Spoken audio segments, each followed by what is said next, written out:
pessoal que está ligado aqui no nosso canal, mais um lançamento hoje, hein? Vamos lá? Não, nada a ver, irmão. Daremos sequência a mais um vídeo sobre a República Velha. Hoje nós falaremos sobre os cangaceiros, esse movimento sobre o cangaço. O que foi? Quem foi Lampião? Quem foi Maria Bonita? O que eles proporcionaram nessa época? É virada de século XIX para o século XX. O Brasil já está vivendo a sua primeira experiência com a República. Lembra dos coronéis que eu falei no vídeo anterior? Vou colocar aqui para vocês. Esses coronéis oprimiam a população, como nós vimos anteriormente. E essa população se via muito prejudicada com a ação desses coronéis. O que vai acontecer? Onde há opressão,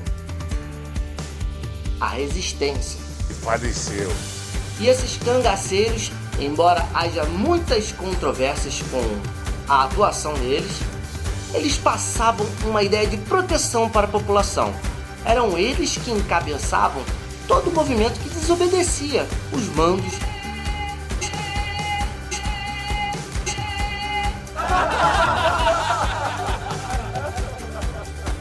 eram eles que encabeçavam esse movimento de resistência contra os coronéis.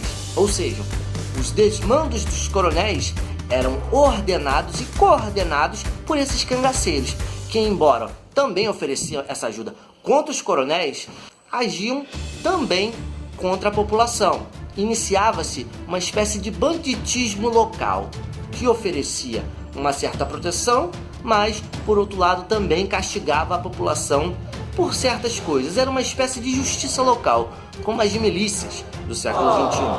Mas também existiam os cangaceiros que se aliavam a alguns latifundiários locais, o que mostra pra gente que não necessariamente eles estavam sempre brigando com esses coronéis, que estavam entrelaçados nessa cultura ruralista, de expansão da economia agrária. Então esses latifundiários, aqueles que conseguiam se aliar aos bandidos locais, né? E os cangaceiros, eles tinham várias atividades, eles roubavam, eles matavam, eles torturavam. Se eles precisassem peitar alguns coronéis, eles iam se organizar e iam peitar. Se eles precisassem roubar, torturar a população para eles dominarem aquela localidade, eles iam fazer. Então há uma espécie de meio termo entre eles. Aqueles que só peitavam os coronéis eram de um grupo, aqueles que negociavam com esses coronéis provavelmente eram de outros grupos.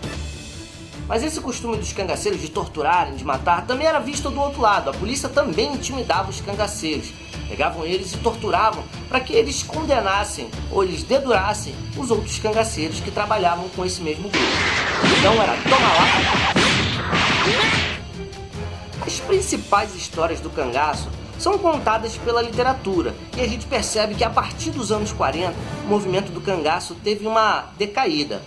A gente vê na literatura de cordel, a gente vê em escrituras, em outros livros de pessoas que escreveram essa época. Alguns autores, alguns pintores, livros, jornais, revistas, filmes que nos demonstram um pouco de como era essa realidade.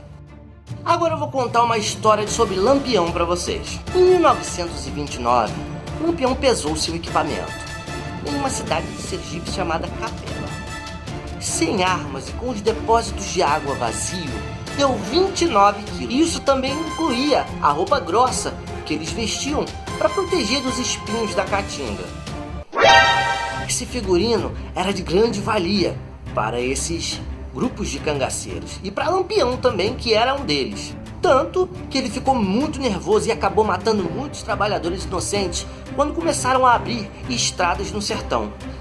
Para ele aquilo ali não precisava de estradas, ele sabia que aquilo levaria ele ao fim.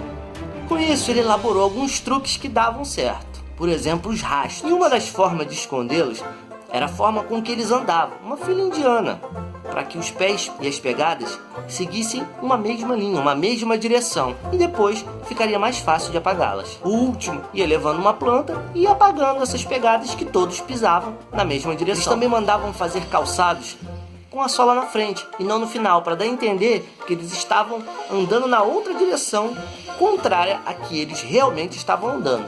Nas comunicações, quando o bando entrava numa cidade, eles já cortavam o fio do telégrafo para deixar a cidade incomunicável, ou seja, seria impossível contactar uma outra autoridade fora daquela cidade. As estradas eram evitadas, porque eles iam por dentro da caatinga para evitar com que fosse mais perto.